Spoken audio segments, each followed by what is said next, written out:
My name's Carol, just a regular high school teacher with a love for old books and a quiet life. My world changed when I met David at the school fair. He was the main sponsor, the kind of guy who makes things happen without making a fuss about it. He had that quiet confidence and a smile that could light up the gloomiest day. It started with a thank you note I sent him for his generous contribution. He replied with invitation for coffee, saying it was the least he could do for the hard work we teachers were putting in. I remember walking into that coffee shop, my heart racing a bit, thinking, Carol, it's just coffee, not a moon landing. David was easy to talk to. We chatted about everything, from books to the best pizza in town. He had this way of making you feel like you were the only person in the room. Before we knew it, coffee turned into dinner, and dinners turned into weekends together. A few months in, he wanted me to meet his mother, Mrs. Winters. She's a bit old school, but she'll love you, he said. I was a bundle of nerves, wanting to make a good impression. I picked out my nicest dress and spent more time on my hair than I'd like to admit. The moment we walked into Mrs. Winters' living room, I felt her eyes on me like a hawk. So, you're the teacher David won't stop talking about, she said, her voice colder than I expected. I smiled, reached out for a handshake, but she just nodded, her eyes scanning me from head to toe. Dinner was an experience. Mrs. Winters had this way of talking where every compliment sounded like she was doing you a favor. That's an interesting dress, dear. Vintage shop? She said, her eyebrow raised just so. I felt my cheeks burn, but I managed a small thank you. It's one of my favorites. David squeezed my hand under the table, a silent hang in there, but the digs kept coming. A teacher, huh? Must be tough dealing with kids all day. Hope you don't bring that school discipline home, she chuckled, sipping her wine like it was the last one on earth. I really tried, to keep the conversation light, but it was like dancing on thin ice. David changed the topic, talked about his work, the weather, anything to steer away from the silent judgments being passed across the table. Fast forward a few months, and there I was, in a white dress, saying Ido to the man who made it all worth it. The wedding was a blur of laughter, tears, and dancing. Mrs. Winters was there, of course, dressed to the nines and handing out opinions like candy. Lovely ceremony, though I'd have gone for real flowers. Not these. What are these, dear plastic? She said, eyeing the decorations. We moved into David's home soon after. It was a beautiful place, cozy and welcoming, except for the chill I felt whenever Mrs. Winters was around. David assured me it would get better, that she just needed time to get used to me. Moving into David's home felt like stepping into a new world, one where every corner held a memory of Mrs. Winters' reign. It wasn't long before I got introduced to her morning ritual, the infamous inspection. It started like clockwork every morning. The minute the clock struck 10, the front door would creak open, and in she'd walk like the queen of her castle. Mrs. Winters had this air about her, like she owned every inch of the place. Her first move was always to slip on those pristine white gloves, snapping them tight like she was about to perform surgery. "Morning, Carol dear," she'd say, her voice dripping with a sweetness that never reached her eyes. "Just here to help you keep the place up to David's standards." I'd force a smile, my hands clenching the dish towel a bit too tight. "Thanks, Mrs. Winters, but I've got it covered." She'd tut and shake her head, already walking towards the living room. "Nonsense, dear. You're new to this. It takes a keen eye to keep a house like this." And then it'd begin. She'd glide from room to room, that white handkerchief in her hand sweeping over every surface. It was like watching some twisted ballet, her movements precise, calculated. "You see here, dear," she'd say, holding up the handkerchief, now with a faint smudge of dust. "This is what I'm talking about. Can't have David living in a dustbin, can we?" I bit my tongue, the words, "It's not a dustbin," sitting at the tip, but I swallowed them down. David had asked me to play nice, and I was trying, really trying. The worst was the kitchen. That's my territory, I love cooking, always have. But she'd march in there like a general, inspecting the troops. "These pots aren't going to clean themselves, dear," she'd cluck, her fingers running over the rim of a saucepan I'd just washed. "It's clean, Mrs. Winters, I'd insist," my voice steady despite the storm inside. She'd hum, a sound that said, "I've heard better jokes." Well, we have different standards, I suppose. David's used to a certain way, you see. I'd nod, grinding my teeth so hard I was afraid I'd chip a tooth. It was the same every day. The living room, the bedrooms, even the bathrooms weren't spared. By the time she'd leave, I'd feel like a deflated balloon, all my energy sapped by her constant nitpicking. David would come home, all smiles and hugs, and I'd put on a brave face. "How was your day, love?" He'd ask, and I'd muster the brightest smile I could. "Oh, you know, the usual." Mrs. Winters stopped by to give some helpful tips, I'd say, the word helpful taking all my acting skills to sound even remotely sincere.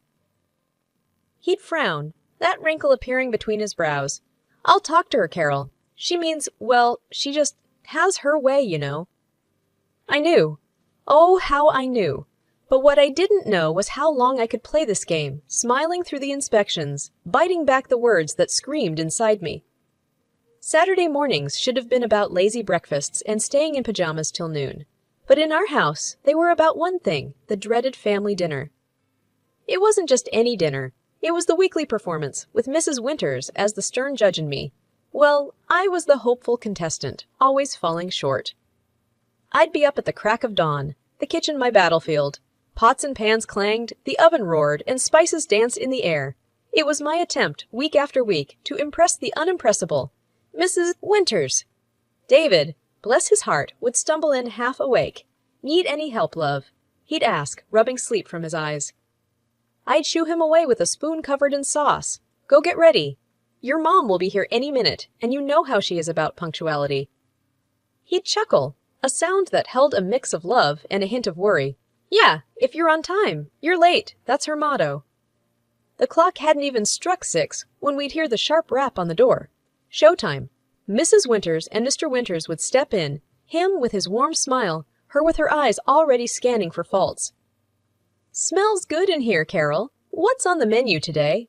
Mr. Winters would always start off with a compliment, his genuine kindness a stark contrast to his wife. Before I could answer, Mrs. Winters would chime in, her voice slicing through the warmth. "I hope it's not that casserole from last time.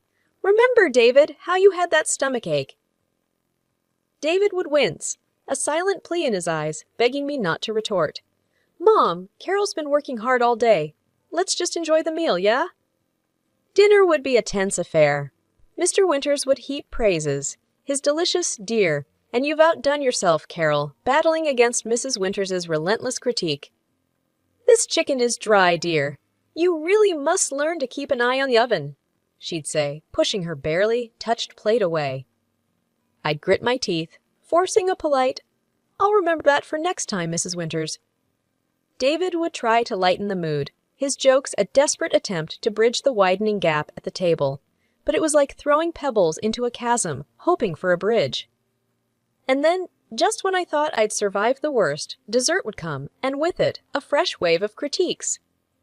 "Is this pie supposed to be this? Crunchy?" Mrs. Winters would ask, the word crunchy sounding more like catastrophics. I'd swallow the lump in my throat, my reply a mix of wariness and defiance. "It's a family recipe, Mrs. Winters. It's always a hit." She'd raise an eyebrow, her gaze saying clearer than words, "Not in this family, dear." As they'd leave, Mr. Winters would give me a warm, encouraging hug, whispering, "Don't mind her, Carol. We all love your cooking." But Mrs. Winters's parting words would always be a reminder of the invisible scoreboard where I was always trilling. "Try harder next time, dear. A happy husband is a well-fed husband." The door would close behind them, and I'd stand there, a mix of frustration and defeat simmering inside. David would wrap his arms around me, his silence a mix of apology and solidarity. "It's just one night a week, love. We'll get through this," he'd whisper, his words a lifebuoy in the stormy seas of Saturday dinners. The news of the pregnancy should have been a moment of pure joy, a new chapter for David and me. But amidst the excitement, a shadow lingered, the thought of Mrs. Winters's reaction. David was over the moon, grinning ear to ear. "We're going to be parents. Carol, can you believe it?" he'd say, wrapping me in a hug so tight it felt like nothing could go wrong.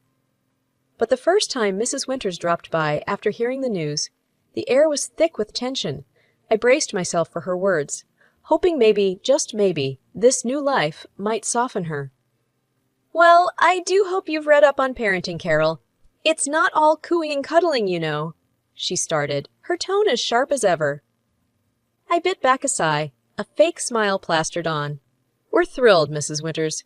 And yes, we're reading a lot, getting ready for the baby." She sniffed, peering at me like she was assessing if I was up to the task. Well, make sure you follow the right books. Some of these modern ideas are just nonsense." David squeezed my hand under the table, a silent message of support. But as the weeks turned into months, the pressure didn't ease. Mrs. Winters's visits became a litany of advice and thinly veiled criticism. "You're not eating enough greens, Carol. You want the baby to be healthy, don't you?" she'd say, eyeing my plate like it was a crime scene. Or, "Make sure you're not being too lazy. Exercise is important, but don't overdo it. You wouldn't want to harm the baby." It was a no-win situation. Do too little and I was careless. Do too much and I was reckless. The breaking point came one quiet afternoon. Mrs. Winters had just left. Her parting words, "Make sure the nursery is painted soon. You don't want the baby coming home to an unready house," ringing in my ears. David found me in the nursery, the paint samples scattered around, tears streaming down my face. "Carol, what's wrong? Talk to me, love," he said, his voice laced with worry. I let it all out. The frustration, the hurt, the exhaustion. "I can't do this anymore, David. It's like I'm walking on eggshells in my own home. Your mother. It's just too much." David's face hardened, a rare sight. "I'll talk to her, Carol. This ends now. You and the baby are my priority." And he did. That evening, I heard hushed, tense voices from the living room. I couldn't make out the words, but the tone was clear. David was setting boundaries, fighting for our little family. The next day, Mrs. Winters's visits stopped. No more morning inspections, no more veiled insults. It was a relief, yet the silence felt heavy, charged with unsaid words and unresolved tensions. David was quieter, too, his smiles not reaching his eyes. "She's my mom, Carol. It hurts, but you and the baby come first." "Always?" I held him close, the future uncertain but our resolve clear. We were a team, and we'd face whatever came next, together. 7 years flew by since Lily, our little bundle of joy, came into our world. David was a doting father, his love for Lily shining in his every action. My father, in-law, a gentle soul, adored his granddaughter, his face lighting up with every giggle and every new word Lily spoke. But there was a chill that never thawed, a coldness that lingered in the air whenever Mrs. Winters was around. She kept her distance from Lily, her words as sharp as ever. "Children should be seen and not heard," she'd say, dismissing Lily's cheerful chatter as nothing more than noise.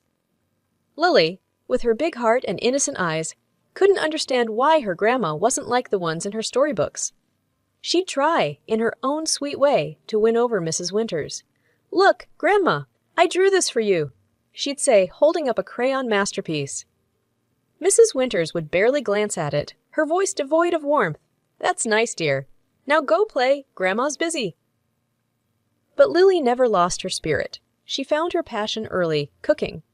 The kitchen was her kingdom, her small hands skillfully mixing, stirring, and baking. Every weekend was a new adventure, her culinary creations a source of pride for us. "Look, Daddy, I made cookies," she'd exclaim, her face beaming as she presented her latest work. David would scoop her up, his laughter filling the room. "Chef Lily, you have outdone yourself! These are delicious!" Even my father-in-law couldn't resist Lily's kitchen magic. "My little chef," he'd say, his eyes twinkling as he took a bite, "you'll be running your own restaurant in no time." Their words were a balm to Lily's soul, a stark contrast to the cold indifference she received from Mrs. Winters. But children have a resilience, a way of focusing on the love they receive, not the affection withheld. One evening, as Lily set the table, her latest culinary creation taking center stage, she looked up at me, her eyes serious. "Mom, why doesn't Grandma like my cooking? Doesn't she like food?" I knelt beside her, my heart aching with the innocence of her question. "Sweetheart, Grandma, she's just different. But your cooking is wonderful, and Daddy and Grandpa and I, we love it. That's what matters, right?" Lily nodded, her smile returning, the shadow of Mrs. Winters's indifference brushed aside by the love of those who mattered most. The Christmas invite from Mrs. Winters was a surprise, but Lily's excitement at the chance to showcase her cooking made us accept. Together, we baked gingerbread and apple pie, her little hands working diligently, her eyes sparkling with pride. "Grandma and everyone are gonna love these, right, Mom?" she'd ask, her confidence as warm as the oven. "Absolutely, sweetheart," I'd reassure her, though a part of me dreaded the unpredictable tides of Mrs. Winters's approval. Arriving at the bustling house, we placed our dishes on the grand Christmas table, an array of colors and smells that promised a feast. Lily's face was a picture of joy and anticipation as we mingled, catching up with relatives we hadn't seen in ages. But as we settled at the table, ready to share the meal and the joy of the season, Lily's excitement turned to confusion, then distress.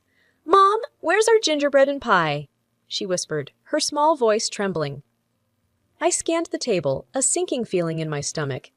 Our dishes were missing. Mrs. Winters at the head of the table was holding court, her laughter ringing out clear and sharp. I approached her, my voice firm but polite. "Mrs. Winters, the dishes Lily and I brought, where are they?" Her laughter cut through the festive hum, cold and piercing. "Oh, those." "I tossed them out, dear. We can't risk serving just anything to our guests, can we?" The room fell silent, the air heavy with shock and disbelief.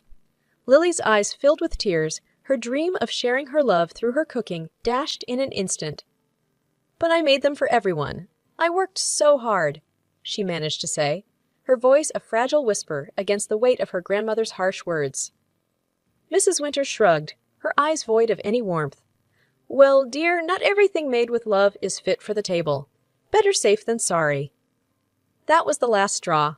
David, who had always been the bridge between his mother and our family, stood abruptly, his chair scraping against the floor loudly. "Mom, that's cruel. How could you?" he said, his voice steady, but loaded with an anger I had rarely seen in him. "Lily poured her heart into those dishes. She wanted to share something special, and you just threw it away like it was nothing." Mrs. Winters's smile faltered, her eyes widening in surprise. This was not the mild-mannered son she was used to. "David, I was just—" "No, Mom, you went too far. Disrespecting Carol is one thing, but hurting Lily, your own granddaughter, that's something I can't and won't forgive." He interrupted, his disappointment and anger clear and unwavering. The room was still, the festive air replaced by a tense silence. Mrs. Winters sat there, the impact of David's words hitting her. She had expected compliance, maybe a few whispered complaints, but not this. Not her usually gentle son standing up to her, defending his family with such resolve. The air was thick with tension as we left Mrs. Winters's house, the festive lights mocking us with their cheer. The sound of Lily's quiet sobs was louder than the Christmas carols that played in the background. David's hand was firm on my shoulder, a silent pillar of strength. As we reached the door, Mrs. Winters's voice broke through the heavy silence, her tone desperate, a stark contrast to the cold disdain she'd shown earlier. "Please don't go. I'm sorry," she stammered, her eyes wet with tears that seemed out of place on her stern face. David stopped, turning back to face his mother. The room held its breath. "Sorry. Now you're sorry." His voice was low, but it cut through the room, sharp and clear. "You humiliated your own granddaughter, Mom. You broke her heart. There's no sorry that can fix that." Mrs. Winters's sobs grew louder, her composure shattered, but it was too late. The damage was done, and the cracks too deep to mend. In the tense silence that followed, Mr. Winters stood up, his chair scraping against the floor. His voice, when he spoke, was calm, but it carried a weight that silenced the room. "I can't sit here and pretend this is okay, Martha." "Not this time." Without another word, he turned and walked away, his steps heavy with the burden of a decision long overdue. The room felt colder, the festive warmth snuffed out by a single act of unkindness. One by one, the guests stood up, their faces somber, their goodbyes muted and brief. The festive gathering was unraveling, the threads of family and friendship coming undone. As the last guest left, the door closing with a soft click, the magnitude of what had happened settled in the room. Mrs. Winters sat alone at the table, her sobs the only sound in the house that moments ago was filled with laughter and chatter. Outside, the cold air bit at our cheeks, a stark reminder of the warmth we'd left behind. David's arm was around Lily, her small body leaning into his for comfort. We walked in silence, the weight of the night pressing down on us. Back home, as we sat in the living room, the Christmas tree lights twinkling softly, a sense of peace settled over us. It was a fragile peace, one born from the chaos of the night, but it was ours. Lily, nestled between us, her tears dried, but the hurt still fresh in her eyes, looked up and whispered, "Are we okay, Mom, Dad?" David hugged her closer, a silent vow in his embrace. "We're more than okay, sweetheart. We're together, and that's all that matters." And in that moment, as we held each other, the trials of the night receded, leaving behind a simple truth. Family wasn't just about shared blood or shared names. It was about shared love, shared pain, and the shared resolve to stand together when the world seemed to crumble around us. The fallout from that chaotic Christmas dinner rippled through our family like a shockwave. The house felt different, quieter, the air still tinged with the remnants of that night's revelations. David was somber, his usual cheer dimmed by the events that had unfolded. "I'm sorry, Carol," he said one evening as we sat in the living room. The only sound the ticking of the clock. "I should have stood up for you and Lily sooner. I let it go on for too long." I reached for his hand, feeling the roughness of his palm against mine. "You did what you thought was best, David. We both did. But now, we know better. We move forward, together." He nodded, the lines on his face softening. But the true shock came the next day when Mr. Winters showed up at our doorstep, his eyes weary, a deep frown creasing his forehead. "Can I come in?" he asked, his voice barely above a whisper. David opened the door wider, concern etched on his face. "Of course, Dad. Is everything okay?" Mr. Winters took a seat, his hands clasped tightly in front of him. "I've been doing a lot of thinking since Christmas," he started, his voice trailing off. We waited, the tension thick in the air. Finally he looked up, his eyes meeting ours. "I can't believe Martha could be so cruel, so heartless to her own granddaughter. I never imagined she could go that far." David shifted in his seat, the weight of his father's words heavy on his shoulders. "Dad, Mr. Winters raised a hand, stopping him mid-sentence. "No, David, I should have seen it, should have done something sooner. But I didn't, and now I'm thinking about a divorce."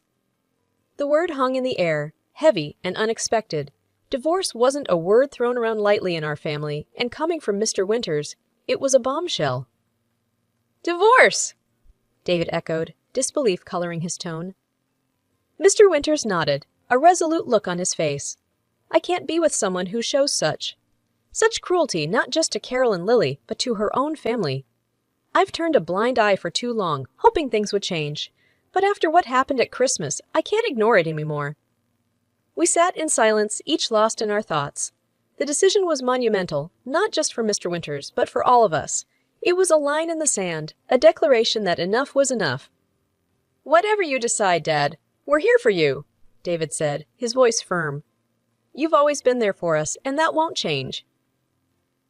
Mr. Winters smiled, a weary, sad smile. "Thank you, son. That means more than you know." In the days that followed, our family found a new rhythm, a new way of being.